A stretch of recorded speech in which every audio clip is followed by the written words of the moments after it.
untuk dapat berkumpul di majelis ilmu ini. Salawat serta salam tidak lupa kita curahkan kepada Nabi besar kita Nabi Muhammad SAW, juga kepada keluarganya, para sahabat-sahabatnya, tabi'in hingga sampai kepada kita umat akhir zaman. Alhamdulillah kita kembali melanjutkan hancak tentang adab. Gimana ibu-ibu? Siap? Oh, alhamdulillah. Terus di taruang anak.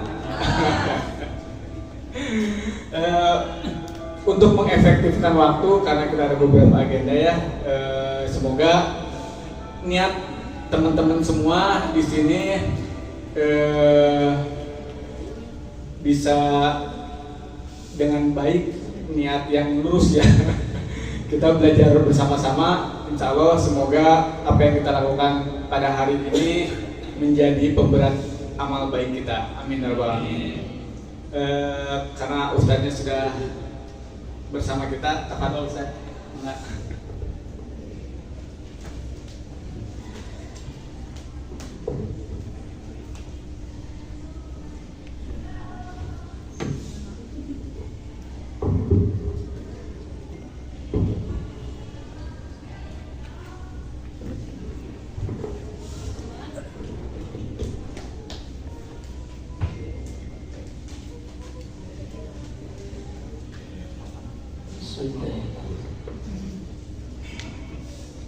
Assalamualaikum warahmatullahi wabarakatuh. Alhamdulillah rabbil alamin, hamdan katsiran thayyiban mubarakan fihi kama yuhibbu rabbuna wa yarda. Asyhadu an la ilaha illallah wa asyhadu anna Muhammadar Rasulullah. Allahumma shalli wa sallim wa barik wa an'im ala Rasulillah Muhammadin wa ala alihi wa ashabihi wa man tabi'ahum bi ihsanin ila yaumiddin, amma ba'd.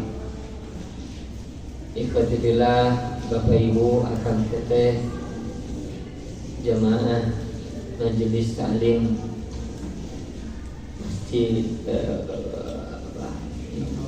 Puji Seki ya, insyaallah.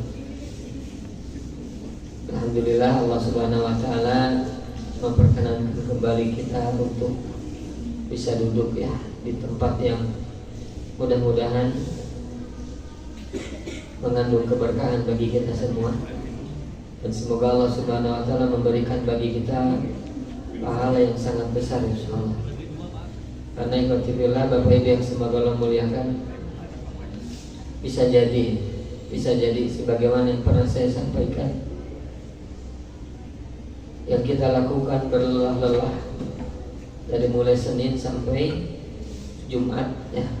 Bahkan ada di antara kita yang bekerja Senin sampai Sabtu, sampai Senin lagi. Masya Allah. Cuma jadi kadang kita bekerja tanpa henti, tapi ternyata bisa jadi di sisi Allah tidak ada apa-apa, hanya kita mendapatkan uang ya. Tapi ketika kita duduk di sini walaupun hanya 1 jam, insya Allah mudah-mudahan lebih besar manfaatnya di sisi Allah Subhanahu wa taala. Maka kata Nabi, rakaat al-fajri, 2 rakaat salat sebelum subuh, 2 rakaat sebelum subuh, khairun minad dunya wa ma fiha, itu lebih baik daripada dunia dan seluruh isinya. 2 rakaat itu lebih baik daripada mobil yang mewah, lebih baik daripada rumah yang megah, lebih baik daripada istri yang susah, lebih baik dari seluruh apa? Dunia dan isinya. Masya Allah. Khadirin yang semoga Allah muliakan. Maka pernah saya sampaikan, kira-kira mana yang lebih bermanfaat bagi kita? Duduk di sini 1 jam, ya, menghasilkan pahala. Mana kira-kira yang lebih bermanfaat, atau dengan orang yang duduk atau diam atau melakukan sesuatu 1 jam langsung menghasilkan uang 20 juta? Ada kan yang begitu ya? 1 jam bisa menghasilkan berapa? 10 juta, 5 juta, 20 juta. Saya tanya sekarang kepada kita, semoga memuliakan, mana yang lebih bermanfaat bagi kita? Pahala atau uang 20 juta? Mana yang lebih bermanfaat? Yang lebih bermanfaat uang dan duit 20 juta. Tapi yang paling bermanfaat nanti di liang lahat, dikubur apa Pak? Pahala yang kita raih. Kenapa? Karena dunia semakin apapun banyaknya Pak, pasti akan kita tinggalkan. Betul ya? Apa yang kita kejar Pak? Wallahi demi Allah akan kita tinggalkan ya, Masya Allah. Maka hadirin yang semoga Allah muliakan, saya nasihatkan diri saya dan juga kepada ikhwatillah semua untuk selalu betul-betul mengerti, memahami hakikat hidup ya. Di antara salah satu hakikat hidup adalah mencari pahala ya. Maka mudah-mudahan duduknya kita menjadi pahala di sisi Allah Subhanahu wa taala, bisa menghapus dosa-dosa kita ya, mengangkat derajat kita dan memasukkan kita ke dalam surganya yang penuh kenikmatan insyaallah. Amin. Amin ya rabbal alamin ya. Baik Bapak Ibu ikhwati fillah, akan teteh yang semoga Allah muliakan, kita akan lanjutkan ya kajian kita kaitan dengan adab. Dimana kemarin kita sudah menyampaikan bahwa yang namanya adab itu ya, salah satu kata para ulama adalah hiasan. Ini ya, adab adalah apa? Hiasan, penghias. Jadi seseorang baik, bagus, indah itu karena apa? Adabnya. Maka disebut indah dan mulia seseorang gara-gara apa? Adabnya. Maka kata para ulama, ini ada syair, bikulli syai'in zinatun fil wara. Segala sesuatu, setiap makhluk itu memiliki hiasan masing-masing, memiliki keindahan dan keunikan masing-masing. Wa zinatul mar'i tamamul adab. Dan hiasannya manusia adalah ada pada kesempurnaan adab. Ada pada kesempurnaan adab. Qad yashruful mar'u bi adabihi, maka manusia itu akan mulia karena adabnya. Manusia akan mulia karena apa? Adabnya. Fina wa in kana wadi'un nasab ya. Di antara kita orang yang paling mulia adalah orang yang baik-baik adabnya, wa in kana wadi'un nasab, walaupun nasabnya lebih rendah daripada kita. Ketika dia memiliki adab yang mulia, maka dia memiliki kedudukan yang apa? Tinggi ya. Kita hormati. Kenapa? Karena adabnya begitu indah ya. Ini yang yang semoga Allah muliakan. Ini saya tidak akan membahas ya. Yang kedua ketiganya sudah kita bahas di pertemuan sebelumnya. Baik, sekarang kita akan coba membahas tentang adab kepada siapa? Allah Subhanahu wa ta'ala. Kata para ulama ya, adab kepada Allah itu Pak Bu terangkum, terangkum, bahasa lainnya terangkum, terangkum deh itu terangkum jadi teringkas gitu ya, terangkum dalam tiga perkara.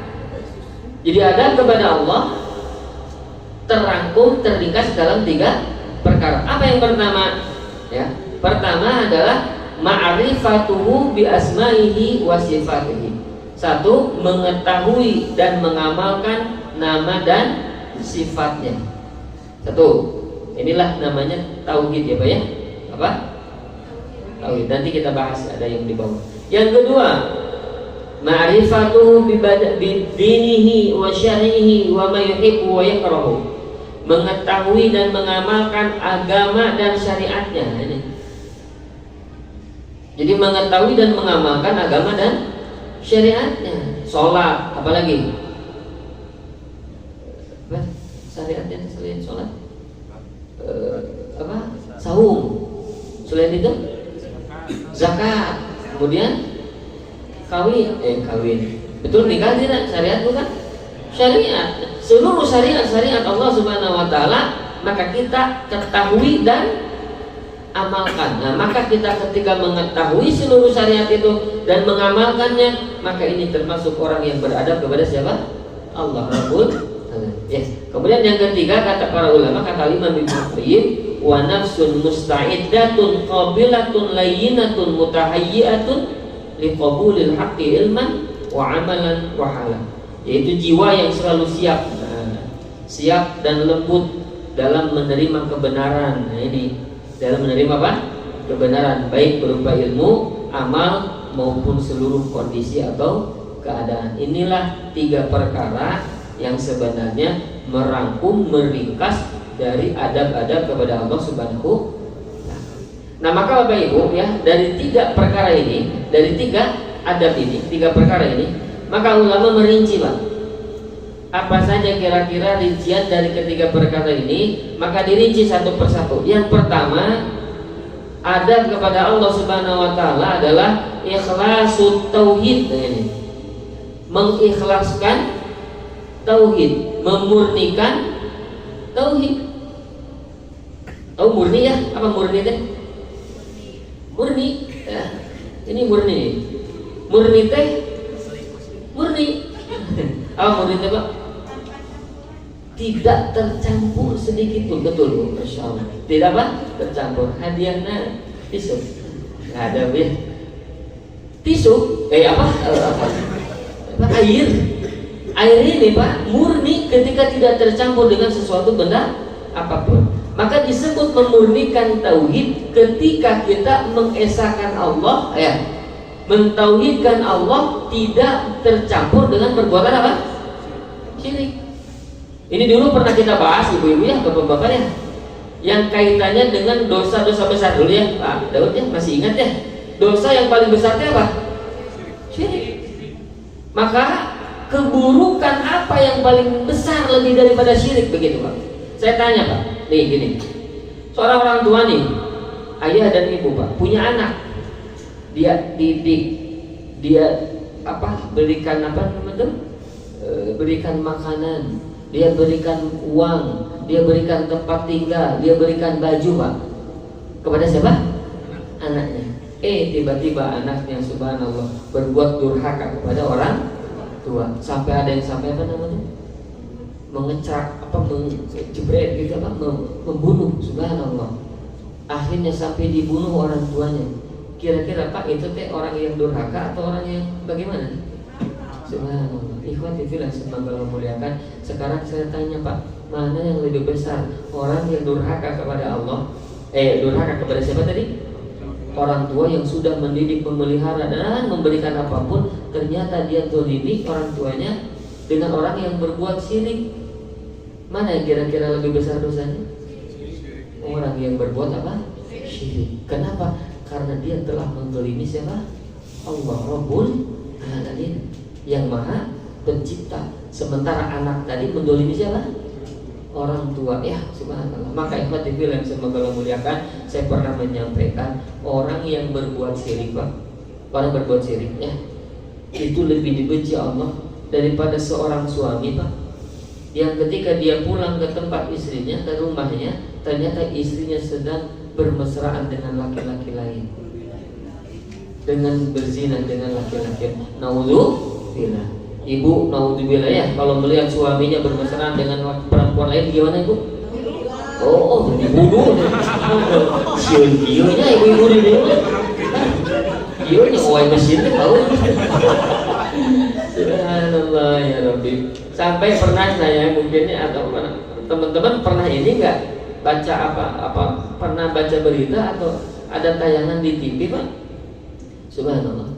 Ada yang sampai Pak dibanjur beningannya, laki-laki tertidur Pak, dibanjur kunci panas. Pernah dengar beritanya? Pernah ya, memang nggak ada kerjaan ya, kecuali tidak ada kerjaan kecuali nonton berita kan ya. Nah ikhwati fillah semoga Allah muliakan, ternyata dia Pak, dia selingkuh dengan perempuan lain ya, bahkan mungkin menikah atau apalah begitu ya. Akhirnya tidak terima, sakit hati, dibanjur kucai panas ketika dalam keadaan tidur. Kenapa bisa begitu? Karena sakit hati. Maka seorang laki-laki atau seorang pasangan ya, ketika melihat pasangannya bermesraan dengan orang lain, maka itu akan memuncak amarah kita, emosi kita, betul ya? Maka ikhwati fillah yang semoga Allah muliakan, Allah lebih membenci perbuatan syirik daripada seorang suami atau seorang perempuannya yang melihat pasangannya bermesraan, berzina dengan pasangan lain. Waliyadu, maka Allah mah tidak pernah mengampuni orang yang berbuat apa? Syirik. Apapun alasannya, orang yang berbuat syirik tidak akan pernah Allah ampuni. Innallaha la yaghfiru an yushraka bihi. Allah tidak akan pernah mengampuni orang yang berbuat syirik. Wa yaghfiru ma duna dzalika liman yasha. Tapi Allah akan mengampuni dosa selain berbuat syirik bagi orang yang Dia kehendaki. Paham ya? Maka adab yang paling pertama Pak, yaitu mentauhidkan apa? Allah. Jangan dicampurkan dengan perbuatan apa? Syirik. Dulu saya pernah sampaikan ya, contoh perbuatan syirik itu apa? Contoh perbuatan syirik apa? Hati-hati memberikan sesajen. Hati-hati tuh. Sesajen gitu ya. Ke pohon, ke kuburan, ke batu. Hati-hati tuh. Maka itu bisa menjadikan perbuatan syirik. Pak, pernah saya sampaikan dulu ya. Ini sedikit mungkin saya ulangi. Ada orang yang masuk surga dan masuk neraka gara-gara apa dulu teh? Gara-gara apa? Gara-gara pohon deui. Gara-gara apa? Apa betul? Gara-gara lalat. Gara-gara apa? Lalat. Kata Nabi sallallahu alaihi wasallam ya, bahwasanya dakhalal jannah min dubabin. Ada orang yang masuk surga gara-gara lalat, ada orang yang masuk neraka gara-gara lalat. Maka kata para sahabat, "Kaifa dzalika ya Rasulullah?" Bagaimana itu terjadi wahai Rasulullah? Maka kata Nabi sallallahu alaihi wasallam, "Marra rajulun ala qaumin." Ada orang yang lewat ke sebuah kaum, ke sebuah kampung. Di mana kampung itu ya'buduna sonaman. Mereka menyembah apa? Berhala. Mereka menyembah sesuatu yang mereka sembah selain Allah. Kemudian mereka memerintahkan kepada orang yang lewat untuk memberikan apa yang bisa diberikan kepada berhala tadi, kepada patung itu. Harus berkurban, harus memberikan sesajen, begitu Pak. Maka datang satu orang ini Pak lewat. Ketika lewat, maka oleh pemimpin kaum itu ditanya, kamu mau ke mana? Mau ke sana. Tidak boleh lewat kecuali engkau memberikan sesajen, kecuali engkau memberikan kurban, kecuali engkau memberikan sesuatu bagi Tuhan kami. Malah Nabi Syahid, aku tidak memiliki sedikit pun apapun. Maka kata pemimpin itu, qarrib walau tubaban, berkurbanlah, berikanlah sesajen walaupun hanya dari seekor lalat. Akhirnya Bapak Ibu, orang ini mencari apa? Lalat. Kemudian dia menggebuknya, menangkapnya. Setelah itu apa? Dia makan. Dia apa? Dia serahkan, berikan kepada orang-orang itu Pak. Sebagai apa? Sebagai pemberian sesajen, sebagai kurbannya diberikan kepada berhala itu, patung itu. Fakhalau sabilahu, maka orang-orang itu memberikan jalan baginya, silakan lewat. Maka kata Nabi, fadakhalan nar min dubabin, maka dia masuk neraka gara-gara apa? Apa? Yang kedua, apa? Sama seperti itu, diminta untuk kurban, memberikan sesajen, tapi dia tahu ini perbuatan apa? Syirik, dia tidak mau. Maka akhirnya diancam, kalau kau tidak mau memberikan sesajen, kau akan mati, kalau akan dibunuh. Ya, silakan bunuh, karena ini perbuatan apa? Syirik. Akhirnya Pak dibunuh orang itu. Plok. Kemudian kata Nabi, fadakhalal jannah dubatin.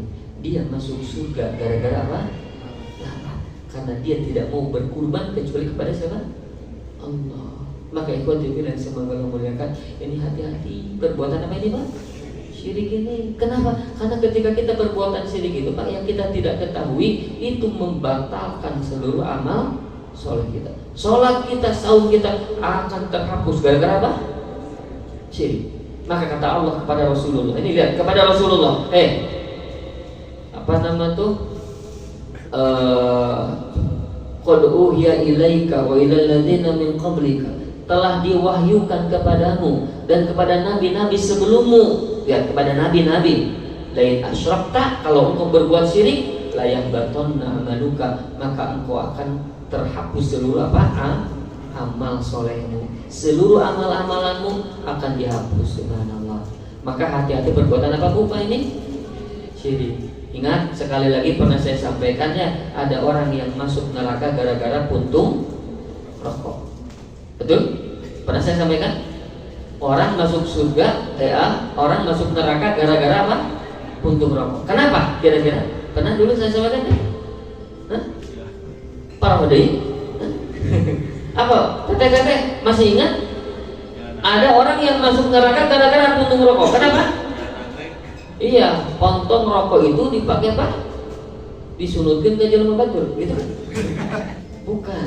Ada yang lebih parah dari, betul itu dolim yang bisa jadi pinarakan. Tapi ada yang lebih dahsyat dosanya. Apa tadi? Jalan? Jalan nagrek. Iya, nagrek. Atau ditanjakan apa? Emen. Nah, betul ya? Ketika lewat tanjakan emen, apa yang dilakukan? Turun. Turun apa? Nanjak atau mudun. Tapi bukan itu yang jadi masalah. Apa? Kalau lewat tanjakan emen, ngarah salamet, ngalungkeun bom. Ngalungkeun puntung rokok. Ngarah naon? Ngarah salamet. Ngarah dilindungi, tah kudu mageueuh dirinya gitu, Pak.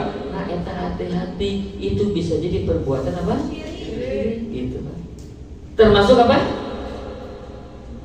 Kalau hutan teh namanya teh begitu teh. Larung, ya. Kenyiroro, kulon, bismillah ya. Maka ikhwati fillah semoga muliakan, hati-hati perbuatan apa? Syirik. Maka orang yang berbuat syirik sangat tidak beradab kepada Allah. Paham? Nah, maka lawan kata syirik apa? Tauhid. Maka orang yang bertauhid, orang yang beradab kepada Allah Subhanahu wa ta'ala. Jadi yang pertama, adab kepada Allah itu apa, Pak? Murnikan apa? Tauhid. Ya. Yang kedua, Bapak Ibu yang semoga Allah muliakan, ini nih. Adab kepada Allah Ta'ala, muqabalatu ni'amihi al-mutatabi'ati alaina bisyukri wa sanai. Menerima nikmat yang datang bertubi-tubi Pak kepada kita. Saya tanya, betul nggak nikmat datang bertubi-tubi kepada kita, Pak? Betul? Apa contohnya? Apa contohnya? Bertubi-tubi. Begitu banyak, baik. Subhanallah. Apa? Nafas. Apalagi? Subhanallah. Kencing. Mohon maaf ya. Kencing. Apalagi misalnya? Itu apa? Bahasa lemesnya teh? Kentut. Itu kan nikmat bukan? Nikmat. Maka kalau ingin kentut, apa yang kita lakukan? Kentutlah di depan orang. Insya Allah kita care kepada. Kenapa? Karena dia tidak beradab. Ya, hati-hati kalau kentut jangan sampai di tempat yang banyak apa? Orang. Nauzubillah, subhanallah. Itu teh bagian dari apa, Pak? Bu? Nikmat. Betul? Sudah melihat Masya Allah mata kita, bibir kita, Allah Akbar. Kita punya kerjaan di sini, kita digaji. Walaupun mungkin bisa jadi ya, mohon maaf ya, lelah, capek, tidak sesuai keinginan kita, Pak. Gajinya dengan pekerjaan yang kita lakukan bisa jadi. Tapi ingat itu nikmat dari Allah. Orang lain mah belum tentu punya apa? Punya kerjaan. Betul tidak? Orang lain mah belum tentu punya kerja, punya gaji, belum tentu. Orang mah susah. Lihat, subhanallah. Saya lihat kalau di jalan-jalan, Allah Akbar, sampai ngelapanannya tuh teh. Ngelapan kaca bari memaksa, betul? Apalagi ngamen bari memaksa, Allahul musta'an. Kenapa? Karena tidak punya apa? Kerjaan. Maka ikhwati fillah semoga Allah muliakan, nikmat itu terima dengan apa, Pak? Penuh apa? Syukur. Dan syukur itu ada 3, Pak. 1, dengan apa ini? Apa nih? Di sini dulu. Dengan apa ini? Hati. Apa maksudnya dengan hati? I'tirafan wa'tiqadan. Meyakini, mengakui seluruh nikmat itu dari Allah. Itu 1, Pak. Jadi harus apa? Akui dari hati. Yang kedua, Pak, wal qaul. Kemudian dia apa? Diucapkan dengan apa? Lisan. Alhamdulillah. Nah, inilah orang yang bersyukur. 1, yakini dari hati bahwa nikmatnya dari Allah. Pak punten, kalau kita punya mobil gara-gara kerja di sini dapat bonus dan lain sebagainya, itu dari siapa? Dari siapa itu? Dari Allah. Jangan yakini itu dari selain Allah. Begitu. Maka kalau orang meyakini seluruh nikmat dari Allah, ini salah satu tanda orang yang beradab kepada siapa? Allah. Paham Pak? Jadi adab kepada Allah, yakini dalam hati ini dari Allah. Antum diberikan mobil, diberikan rumah oleh perusahaan, alhamdulillah, itu dari siapa? Allah. Itu satu Pak. Akui itu dari Allah, ucapkan alhamdulillah, kemudian ucapkan terima kasih kepada siapa? Kepada yang kita beri, kepada yang memberikan kita nikmat itu, wasilahnya. Gitu. Apa Pak? Apa wasilahnya? Perantara. Gitu. Itu ucapan terima kasih. Kita pinjam Pak punten nih Pak. Kalau bapak-bapak nih ya, misalnya pinjam ke orang lain ya, ke teman. Kemudian si teman ini teh ngasih duit ke kita Pak, ngasih pinjam nih, ngisi pinjaman. Itu teh pinjaman teh dari Allah, dari orang ini. Dari Allah, paham? Maka jangan pernah ketika kita pinjam ke orang Pak, kemudian dia tidak ngasih pinjaman itu, jangan sampai kita merasa kesal dan emosi kepada orang itu. Ini bukan takdir dari siapa? Paham maksudnya?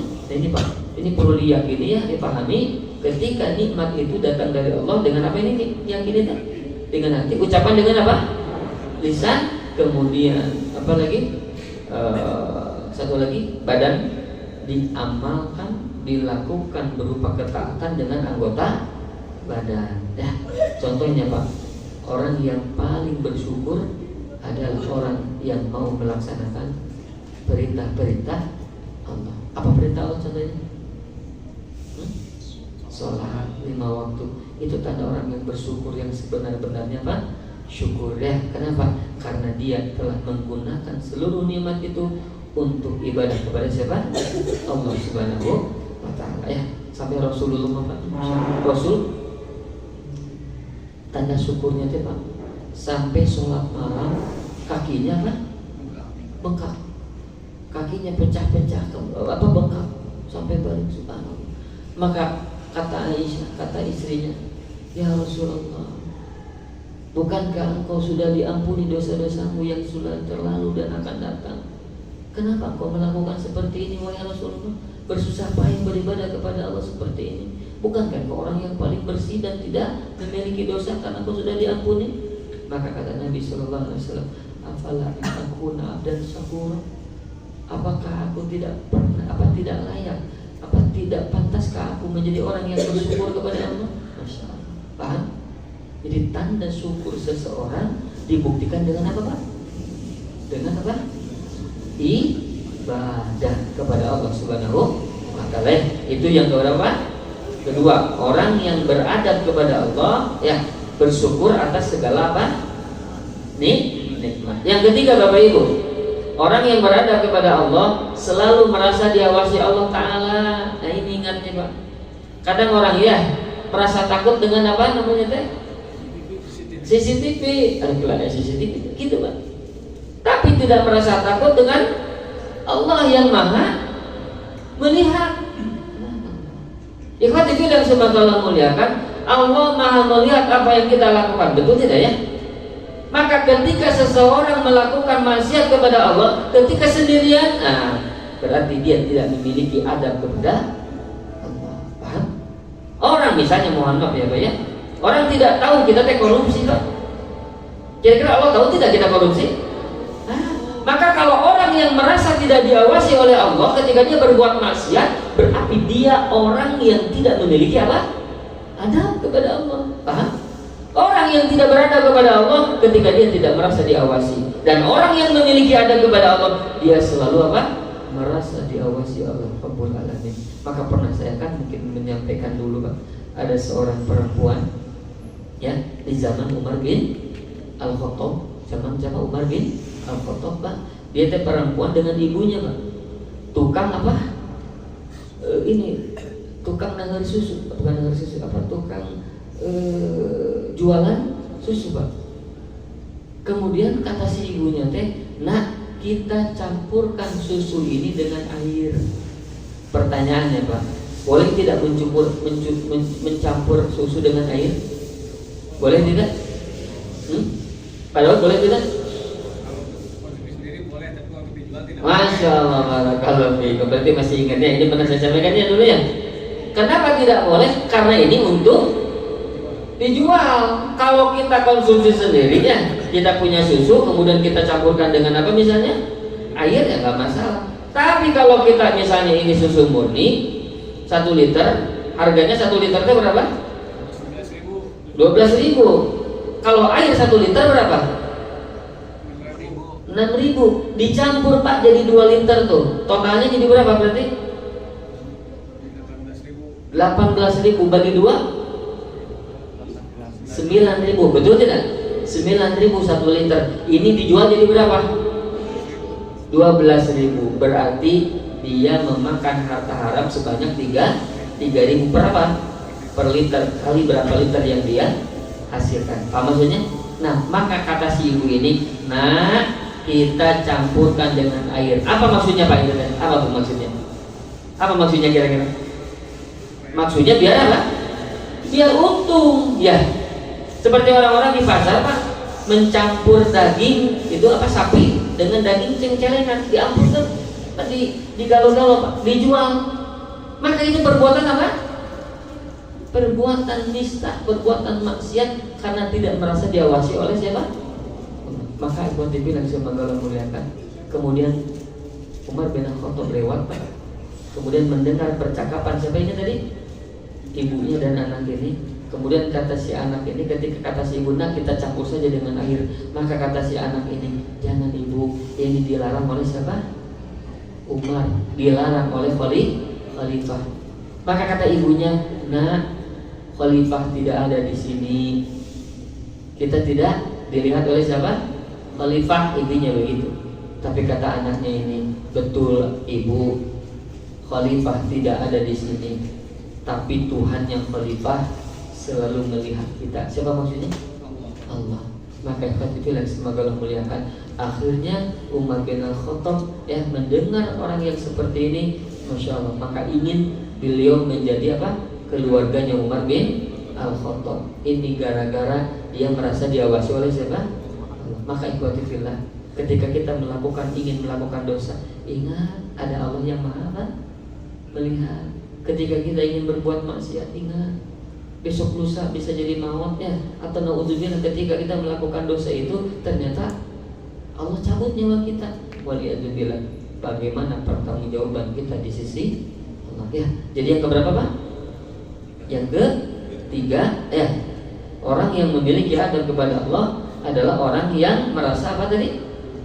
Diawasi oleh Allah Subhanahu wa taala. Bahkan gini Pak, ya. Kata para ulama, bal min daqiqil adab, bahkan di antara adab yang paling hebat, paling lembut ya, fi dzalika, dalam bab pengawasan Allah Subhanahu wa taala, Allah Maha melihat. Marra Nabi sallallahu alaihi wasallam an yastural insanu auratahu wa in kana khalian la yarahu ahadun. Bahwasanya Nabi memerintahkan kita ya untuk menutup aurat walaupun dalam keadaan sendirian gitu. Dalam keadaan sendirian tutup aurat itu. Kalau bukan pada tempatnya, bahkan mohon maaf ya, hatta mandi pun Pak, hatta mandi pun orang yang paling betul-betul terpelihara mandi pun ya tidak sampai dibuka seluruh apa? Bajunya, ada dalamannya begitu subhanallah. Saking apa? Saking malunya kepada Allah.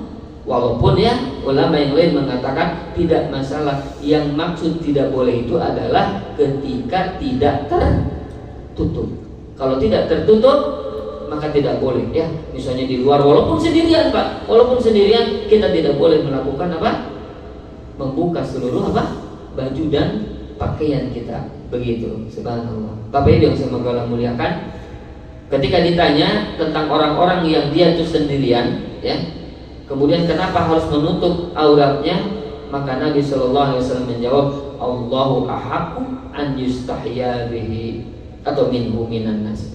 Allah itu lebih berhak untuk kita ini merasa malu kepadanya daripada kepada seluruh manusia ya. Jadi ikhwati fillah, Bapak Ibu yang semoga Allah muliakan, merasa malu kepada Allah ya, sekali lagi itu lebih didahulukan daripada merasa malu kepada siapa? Manusia. manusia. Dan kata para ulama, paling puncak nih Pak ya Bu ya, paling puncak malu kepada Allah adalah ketika kita tidak melakukan maksiat.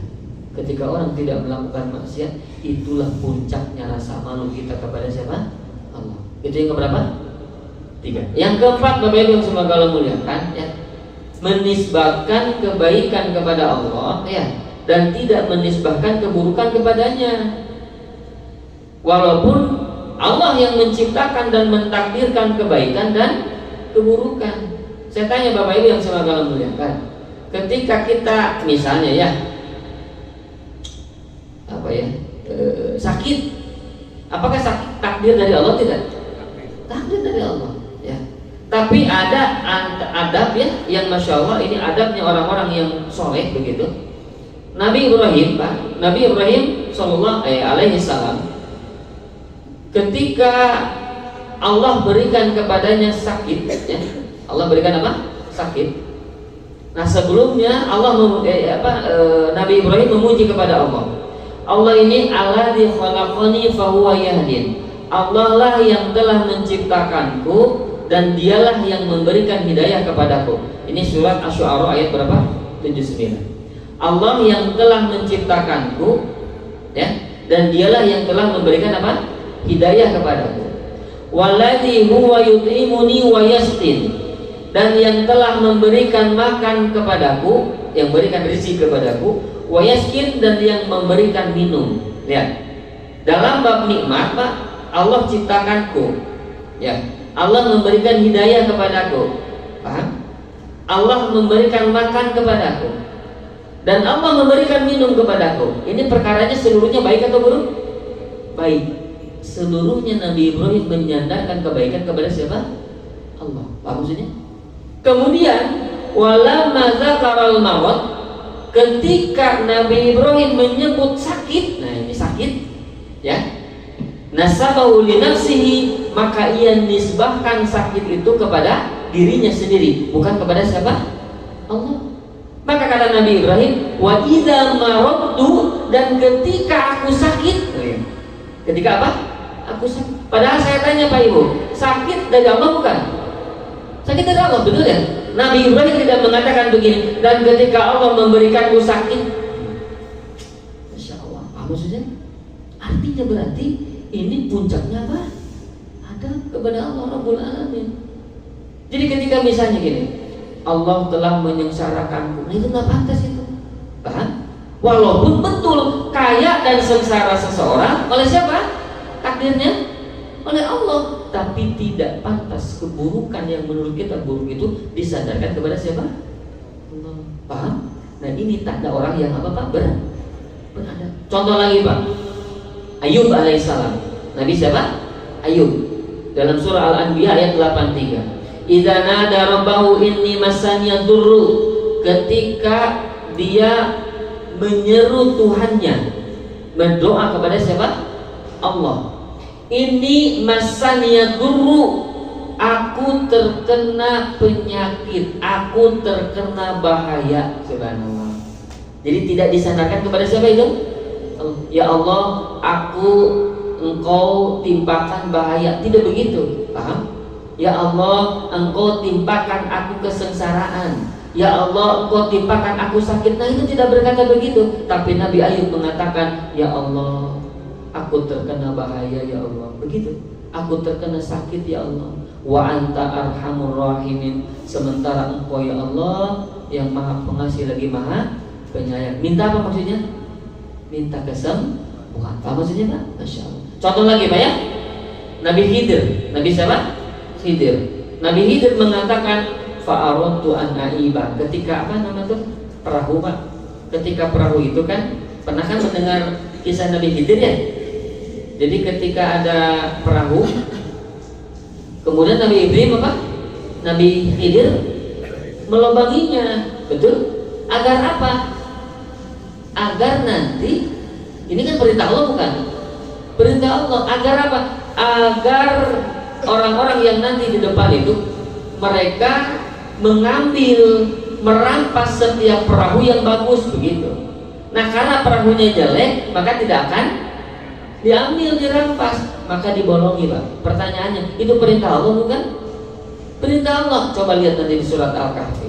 Tapi redaksinya bagaimana? Kata Nabi Khidir, fa'aradtu an aibaha. Aku berkehendak, aku bermaksud untuk merusaknya. Artinya apa namanya?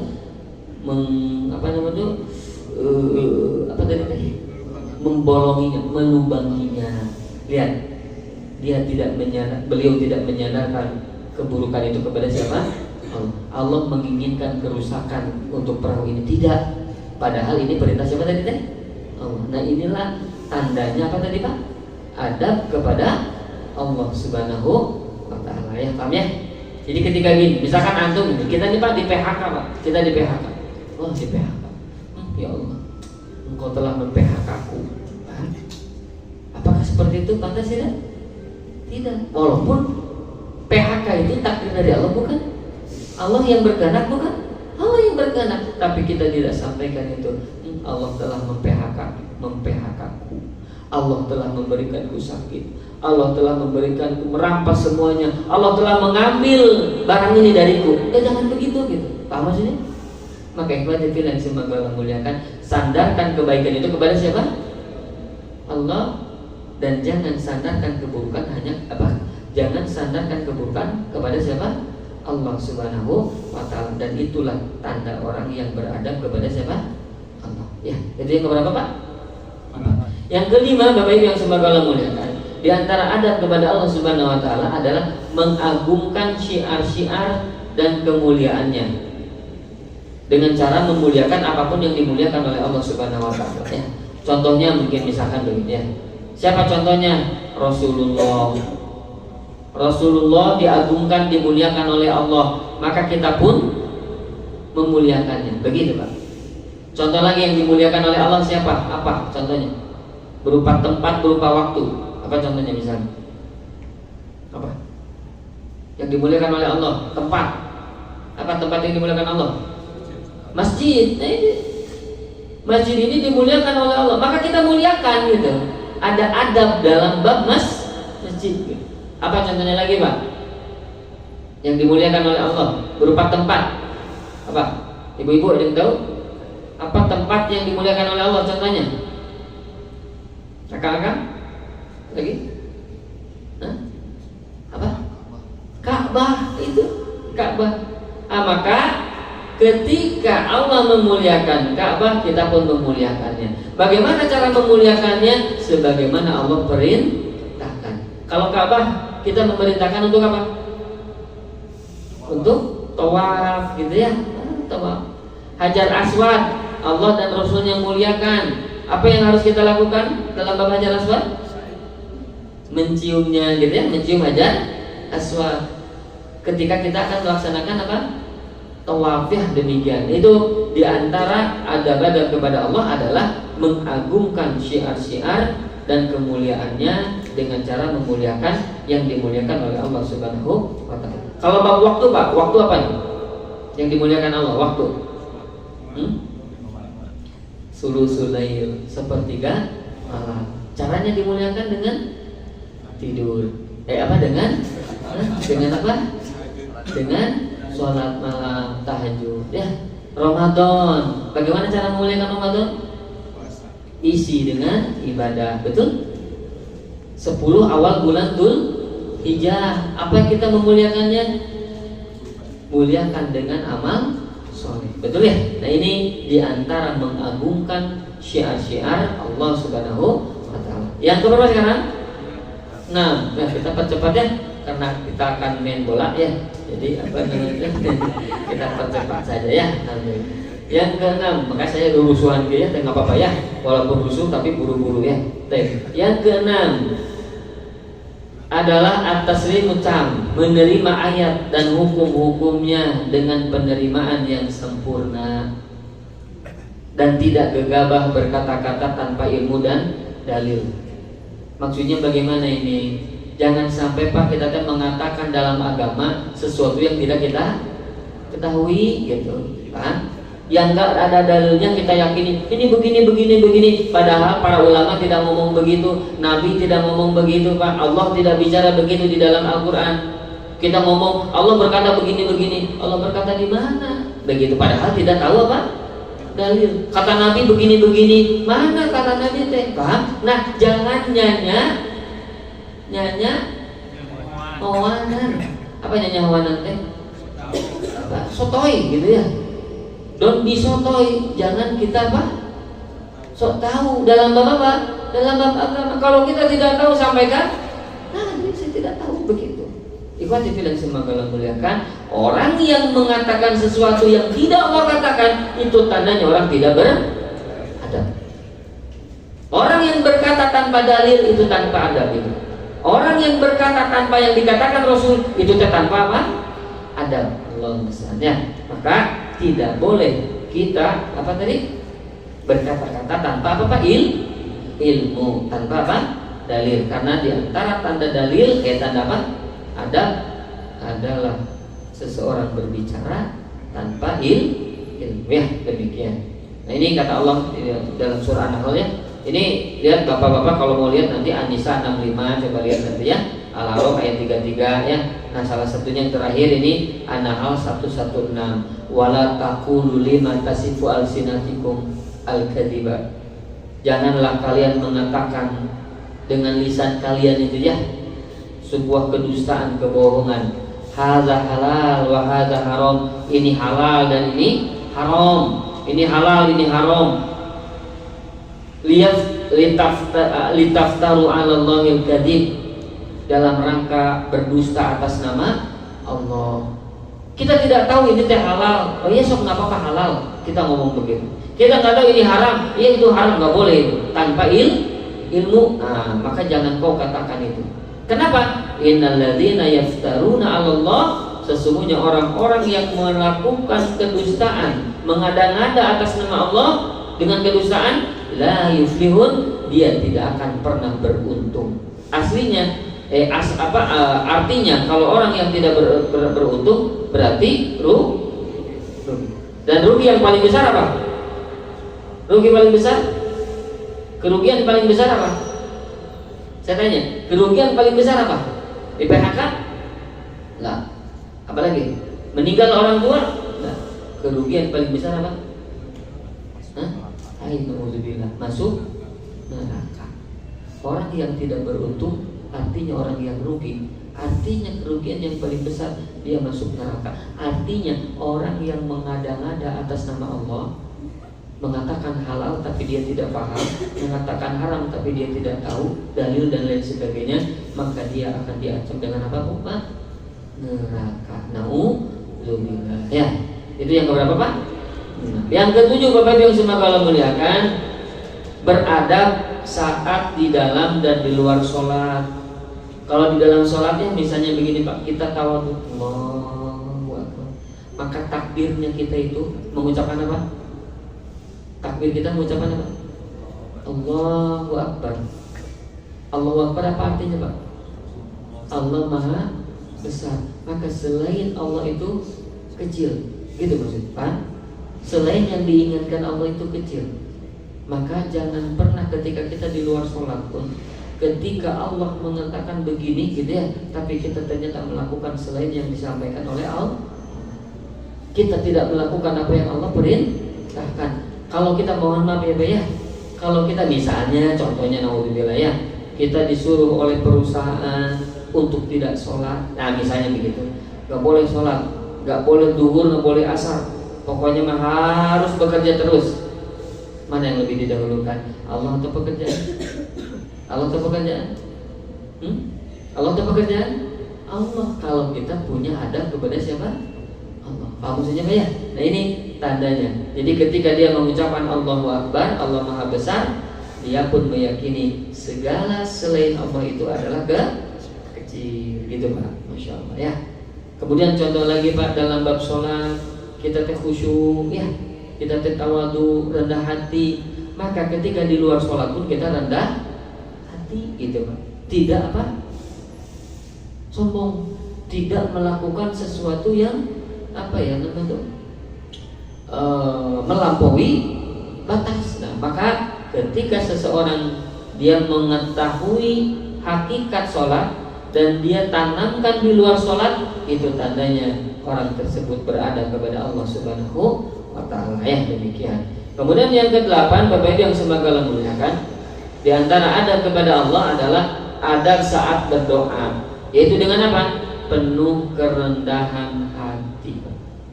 Rendah hati gitu ya, Masya Allah. Kemudian tampakkan Pak kebutuhan kita kepada Allah. Ya Allah, saya harap ya Allah Engkau mudahkan urusan saya. Ya Allah, saya saat ini sedang begini dan Engkau maha tahu ya Allah. Maka berikanlah aku jalan keluar ya Allah. Min wa yarzuqhu min haitsu la yahtasib. Engkau berikan aku rezeki ya Allah di jalan yang tidak Engkau sangka. Penuh kerendahan apa? Hati. Penuh dengan tawadhu, Masya Allah. Ini ikhwati fillah semoga memuliakan, ketika kita berdoa penuh dengan kerendahan hati dan yakin, Pak. Ini tambahannya, yakin akan dikabulkan.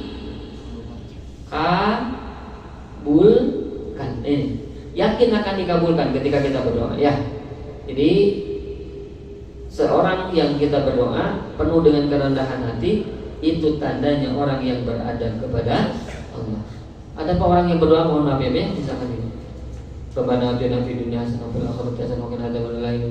Itu bukan berdoa tapi naon itu Pak? Ngagerinyem gitu. Atau selain ngagerinyem naon?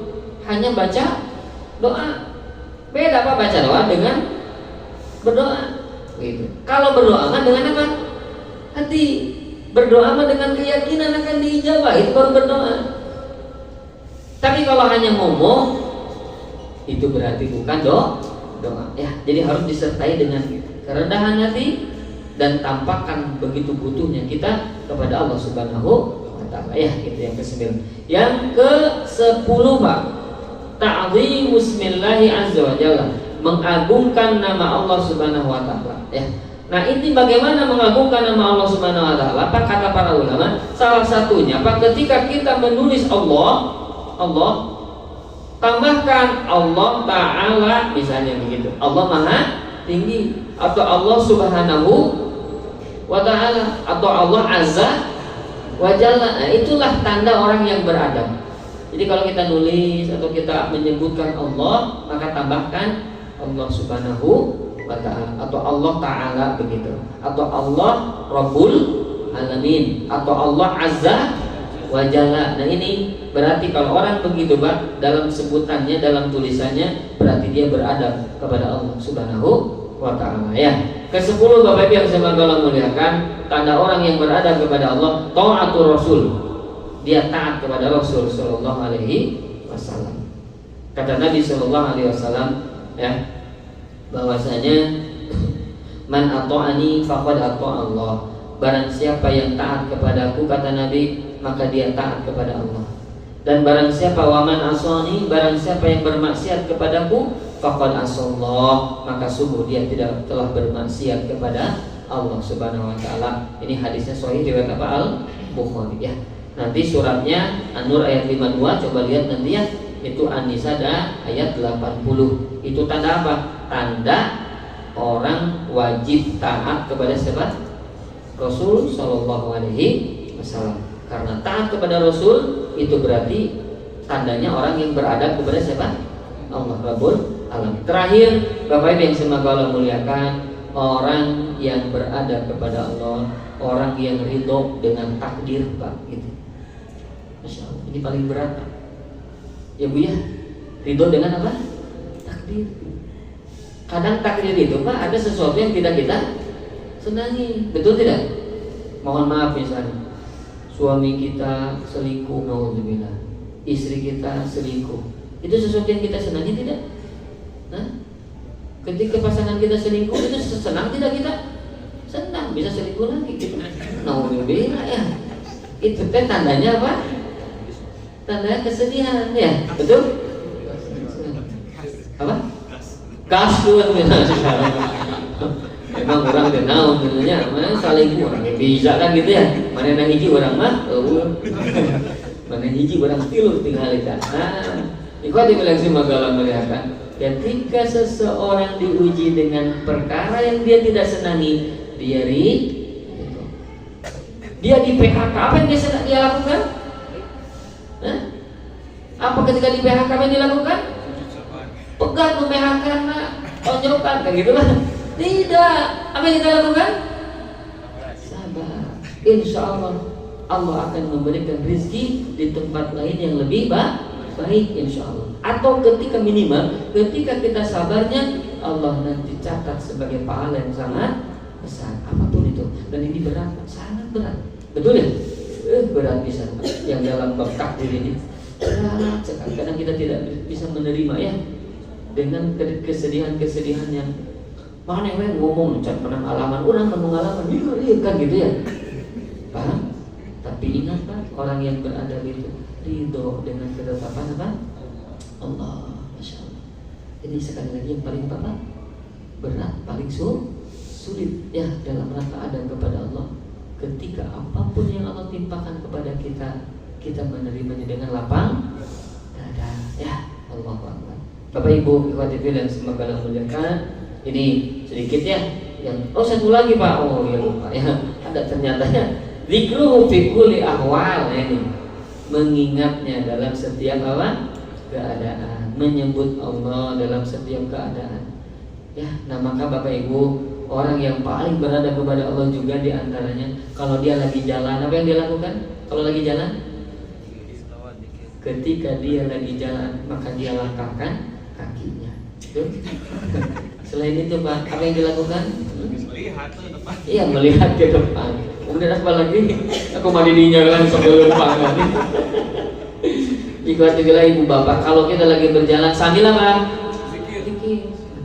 Subhanallah. Ada misalnya lawan jenisnya. Subhanallah. Palingkan ya. Palingkan apa? Kepala kita, tapi mata tetap beda. Kita bilang semoga Allah ya. Nah, itulah orang yang apa? Oke. Amin. Ya. Jadi istighfar, astagfirullah. Maka orang yang berjalan dalam keadaan berpikir, dia betul-betul berada kepada Allah. Dia ketika di motor, dia ketika di mobil, Masya Allah. Ketika ibu-ibu ngarendos, ngarendos? Apa ngarendos? Ya ngarendos, apa? Mulak. Sambil dia mengingat suaminya, dia berpikir, Subhanallah, salaki aing. Subhanallah. Bukan gitu. Kita mah kesel kasalaki atau ingatnya ke siapa? Ke Allah. Subhanallah, subhanallah, alhamdulillah, Allahu akbar, la haula wala quwata illa billah. Maka orang yang seperti itu orang yang beradab kepada Allah. Amin ya? Insyaallah. Bapak Ibu yang semoga Allah muliakan, ini surat apa ini? Ali Imran 190 bahwasanya kata Allah Subhanahu wa taala, orang-orang yang ulul albab, orang-orang yang berpikir itu alladzina yadhkurunallah, orang-orang yang selalu berzikir kepada Allah. Qiyaman wa qu'udan, baik dalam keadaan dia berdiri, baik dalam keadaan dia duduk. Wa ala junubihim, baik dia dalam keadaan berbaring, dia tetap dalam keadaan apa? Zikir. Dia ketika tidur, sebelum dia tidur apa yang dia lakukan? Sebelum tidur apa yang dilakukan? Sebelum tidur yang kita lakukan ngantuk dulu ya. Ya ulah waktu tidur sebelum apa? Ngantuk. Ya, betul sikat gigi, betul ya sikat gigi. Kemudian apa lagi? Sikat apa? Wajah ya. Kita bersihkan wajah kita, wudu gitu ya. Kalau kita mampu, kemudian kita sholat nanti ada pada tidur itu nanti ya. Kemudian kalau kita mampu sholat, kemudian kita baca Quran ya. Jangan banyak-banyak, satu juz. Insya Allah lanang gitu ya. Jangan banyak-banyak ya, boleh satu halaman ya, boleh surat Al-Mulk kita baca. Kalau tidak mampu boleh hanya satu ayat. Bismillahirrahmanirrahim. Alif lam mim. Shadaqallahul azim. Boleh begitu? Oh, rahman ya. Jadi Bapak Ibu yang semoga Allah muliakan, baca dulu apa pun. Nah, baru setelah itu pergi ke kamar tidur kekas. Kita berdoa, Allahumma jannibna syaitan. Nah doa. Oh, anu sok bacaan wae mah hafalnya gitu nya. Oh, seri. Bingungnya udah hafal mate ya. Itu mah doa bobo sebelum bobo. Boleh kita baca doa itu? Boleh, bahkan itu jadi pahala. Betul ya? Ketika kita menikmati kita menikmati apa namanya sesuatu kenikmatan itu jadi apa? Pahala kalau dia didasari dengan apa? Adab gitu. Tuh bingung. Aduh si ibu ya, masya Allah. Tenang bu ya, kita belum pulang ibu ya. Maka ikhwan dibilang semoga Allah muliakan ya. Jadi adab kepada Allah jadi bangsa ini ya. Jadi intinya ketika kita tidur pun apa? Kita rangkul pasangan kita. Kita ingat apa Pak? Allah ya boleh sambil merangkul gitu ya. Merangkul. Kita sambil apa Pak? Dikir. Subhanallah mana yang mendikir gitu. Astagfirullahaladzim mana yang mendikir ya. Ma, Umi mohon maaf ya. Isi saya banyak salah begitu Masya Allah. Sekarang kita akan tidur, isi mama duluan, saya terakhir gitu ya. Atau nanti terbalik, saya terakhir ibu duluan meninggal gitu ya. Dan Bapak Ibu yang semoga Allah muliakan, orang yang berada kepada Allah ketika dia berdiri, ketika dia duduk, ketika dia berbaring, apalagi ketika sendirian ya. Ketika sendirian berzikir. Kalau lagi banyak kan ngobrol mah ya apa nama tuh nggak apa-apa gitu ya, kita melayani orang lain, ngobrol dan sebagainya. Tapi ketika minimal sendirian perbanyak apa? Zikir. Nah, adapun obrolan itu Pak, termasuk orang zikir kepada Allah apabila obrolan itu ada kaitannya dengan agama, ada dengan nama Allah. Ya, di situ disebut nama Allah. Maka kalau tidak disebut nama Allah, obrolan itu sia-sia. Paham maksudnya? Maka minimal ada sebut nama Allah gitu. Apapun dalam obrolan itu ya, dalam pekerjaan ada sebutnya nama Allah apa saja. Misalnya apa ya contohnya? Iya, Masya Allah ya. Nah itu gitu. Masya Allah ya, alhamdulillah Pak atasan kita, Masya Allah bagusnya minta ampun gitu ya. Nah itu kan ada disebut nama apa? Nah, maka dalam majelis itu insya Allah majelis yang ada kebaikan. Paham Pak? Jadi majelis yang ada dalam kebaikan itu nanti ada dalam adab majelis Pak. Salah satu adab dalam majelis jangan sampai lupakan nama Allah ya. Walaupun tidak secara garis secara letterlet subhanallah alhamdulillah itu sudah begitu, tapi dalam obrolan kita sebutkan nama apa? Allah ya. Maka ikhwatibillah semoga Allah muliakan, inilah ya jalan menuju apa? Surga. Insya Allah. Dan tempat kita sebenarnya di mana Bapak Ibu? Tempat kita di mana? Surga. Ya, Masya Allah. Sebagaimana tadi saya sampaikan, dunia akan kita tinggalkan. Dunia sementara, betul tidak? Dan ikhwan jangan pernah lupa, setiap yang kita tidak peroleh dalam bab dunia karena kita tidak mampu, insya Allah kita akan memperolehnya nanti di mana? Di surga. Insya Allah. Mohon maaf ya, saya Pak kalau jalan-jalan ke Sumakeron gitu ya, jalan-jalan Sumaroken apa Sumakoren, koron apa? Sumarekon. Sumarekon Pak, subhanallah. Tidak begitu. Tidak mampu untuk hanya membeli rumah di situ Pak. Ya Allah. Ada di situ di Sumarekon? Ya, wajah-wajah nggak ada. Itu miskin. Pak, punten Pak. Punten nih Pak ya, Masya Allah. Lihat orang-orang yang ada. Kita nggak mampu beli di situ ya. Orang-orang dengan lihat kekayaannya punya uang, bisa membeli ini, bisa membeli itu, bisa melakukan ini, melakukan itu. Kita yang saat ini miskin tidak bisa membuat ini, bisa membuat itu, tidak bisa membeli ini, beli karena miskin, betul? Masya Allah. Tapi ingat ikhwan yang semoga muliakan, surga pun begitu ada kaflingnya nanti, betul tidak? Ada kafling. Khusus orang-orang yang ini, orang yang begini, Masya Allah. Nanti akan ada dimuliakan orang-orang yang nanti pahalanya besar. Nah, semakin besar pahala, semakin besar kemuliaan nanti di surga. Nah, pahala itu ya atau derajat itu kalau di dunia apa? Uang, bahan. Kalau kita punya uang kita bisa beli ini, bisa itu. Tapi kalau kita di akhirat nggak ada uang itu, yang ada apa Pak? Pahala. Kalau kita banyak pahalanya, bisa membeli ini, bisa mendapatkan ini, mendapat seluruh kenikmatan di surga akan kita dapatkan. Dan beda-beda Pak. Orang yang masuk surga pun kenikmatannya berbeda. Beda. Kan ada surga apa namanya? Firdaus. Masya Allah. Ada surga Aden, ada surga ini, surga itu. Allahu Akbar. Itulah tempat yang abadi. Ya. Maka kalau kita tidak punya rumah di tempat yang mewah, ingat, insya Allah kita punya rumah nanti di mana? Surga. Kalau saat ini kita tidak punya mobil Kobiron, maka kita Rokibon, Bukiron, mobil nanti mahal. Rubicon. Kalau kita tidak punya Rubicon, insya Allah kita akan punya Rubicon nanti di surga. Ada nggak Rubicon nanti di surga? Ada tidak? Bapak Ibu ada nggak Rubicon? Sudah pernah ke surga ayo. Ada tidak? Ada Pak. Kenapa ada? Kata Allah Subhanahu Wa Taala, walakum fiha ma tashtahi anfusukum. Segala yang kalian inginkan akan Allah berikan. Ada bagi kalian apa yang kalian inginkan. Jadi kalau kita menginginkan Rubicon, ada tidak nanti di surga? Ada. Kalau kita ingin Ferrari, ada. Ya Allah, dulu di dunia ya Allah, saya ingin Ferrari tapi tidak beli ya Allah, tidak peset ya Allah. Maka saya berikan ya Allah Ferrari. Diberikan itu semua Ferrari, paham? Bahkan ibadah yang semoga Allah muliakan. Saya kadang gitu ya mulia, subhanallah, sekarang ada mobil terbang, betulnya mobil terbang atau apa namanya, drone begitu, subhanallah, bisa melihat ke bawah begitu indah. Siapa kalau lihat drone itu, dilihat di handphone itu begitu apa? Indah. Lihat sawah, masya Allah indah.